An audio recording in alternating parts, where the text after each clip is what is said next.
कर रही है। आलोक जी, मैं अब आपसे पूछना चाहती हूं कि संदीप ने एक नहीं कई बार इस बात को कहा कि शुरू में समिति के गठन की जो प्रस्ताव है वो सरकार ने रखा, आपने उस बात पे नहीं गौर किया।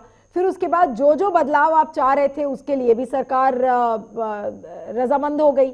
आज सुप्रीम कोर्ट में सॉलिसिटर जनरल तुषार मेहता ने भी इस बात को कहा है कि देखिए, इस बातचीत के बीच में जो सबसे बड़ा हर्डल और रोड ब्लॉक है वो है किसानों का अड़ियल रवैया। आपको जवाब या तो हाँ में चाहिए या ना में चाहिए। उन्होंने सुप्रीम कोर्ट के अंदर खड़े होकर तुषार मेहता ने कहा है कि farmers are ready to show their backs to the government, यानी कि आप पीठ दिखाकर सरकार को खड़े होने के लिए तैयार हैं। आपको हाँ या ना में जवाब चाहिए, तो कैसे होगी ये बातचीत? अगर समिति भी बन जाएगी, अगर समिति भी बन जाएगी तो क्या बातचीत से ये हल निकलेगा? नीलू जी, आप एक चीज ये बताओ कि जो सरकार कहती है किसानों का अड़ियल रवैया, आप इस शब्द पे जाइए। अड़ियल रवैया किसने अपना रखा है, किसानों ने या सरकार ने?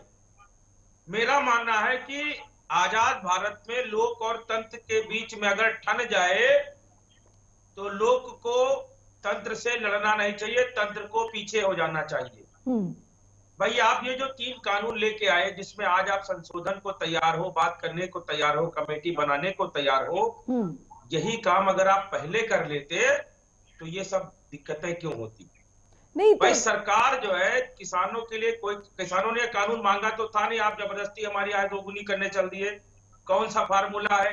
किसानों की आय को अगर दोगुना करना पड़ेगा, मैं दावे के साथ नीलू जी कह रहा हूं, भारतीय जनता पार्टी के जितने भी प्रवक्ता चैनल पर बैठते हैं, किसी ने स्वामीनाथन की रिपोर्ट वो वाली नहीं पढ़ी होगी, या स्वामीनाथन रिपोर्ट के बारे में उनको इस चीज की जानकारी नहीं होगी जिसके लिए स्वामीनाथन ने किसानों के पक्ष में कहा था।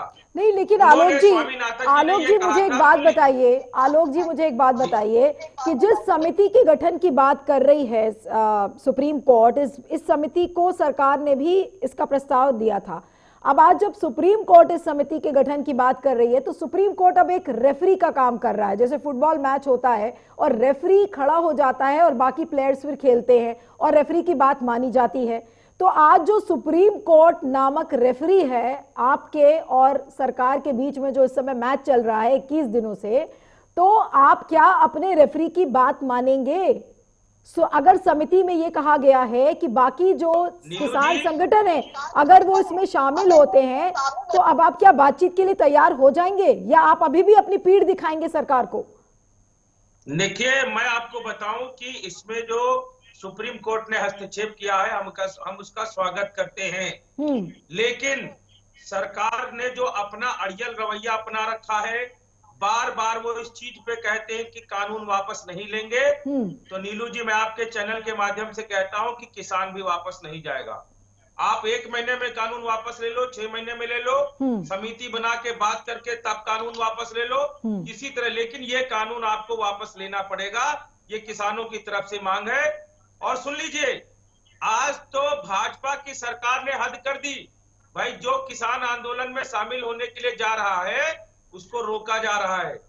हम 26 जनवरी को, नीलू जी, हम 26 जनवरी को दिल्ली के अंदर जाएंगे और ये अभी हमारे ऊपर आंसू गैस के गोले दाग रहे हैं, वाटर कैनन चला रहे हैं, लाठियां चला रहे हैं।